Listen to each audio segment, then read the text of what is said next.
सलीम एक छोटा सा लड़का था जो हर सुबह अपनी माँ के साथ कचरे के ढेर में से कागज, प्लास्टिक और पुराना सामान ढूंढता था। उसकी जिंदगी बहुत साधारण थी, लेकिन उसकी आंखों में एक खास सी चमक थी, जैसे वो किसी बड़े सपने की तलाश में हो। एक दिन जब सूरज अभी पूरी तरह उगा भी नहीं था, सलीम को कचरे के ढेर में एक पुरानी धूल से ढकी हुई किताब मिली।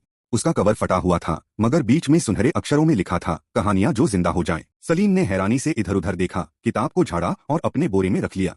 उस रात जब वह थकाहारा अपनी चारपाई पर लेटा तो उसने वही किताब खोली। पहली कहानी एक ऐसे राजकुमार की थी जो एक जादुई पक्षी की तलाश में निकलता है। जैसे ही सलीम ने कहानी खत्म की, उसकी आंखें धीरे धीरे बंद हो गईं और वो पहुंच गया एक अजीब जादुई दुनिया में। वहां वो खुद वही राजकुमार था जो घने जंगलों में उस जादुई पक्षी को खोज रहा था। सुबह जब उसकी आंख खुली तो वो पसीने से तर था, लेकिन उसकी आंखों में एक अजीब सी खुशी और हैरानी थी। ये सिर्फ सपना था या कुछ और, उसने खुद से धीरे से पूछा।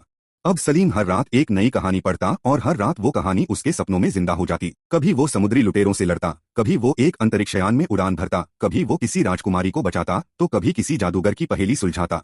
हर कहानी उसे कुछ नया सिखाती, कुछ नया दिखाती।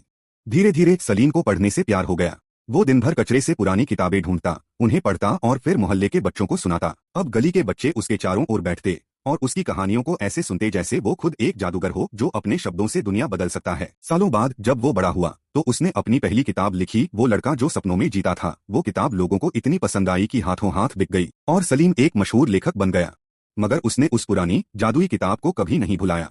आज भी वो किताब उसके स्टडी रूम की सबसे ऊंची शेल्फ पर रखी है, वही मिट्टी से सनी जादुई किताब जिसने उसे एक नई दुनिया दिखाई थी। सीख, कभी किसी चीज को मामूली मत समझो। एक पुरानी किताब भी तुम्हें वो सपना दे सकती है जो तुम्हारी पूरी दुनिया बदल दे। अगर कहानी पसंद आए तो लाइक और सब्सक्राइब जरूर करना।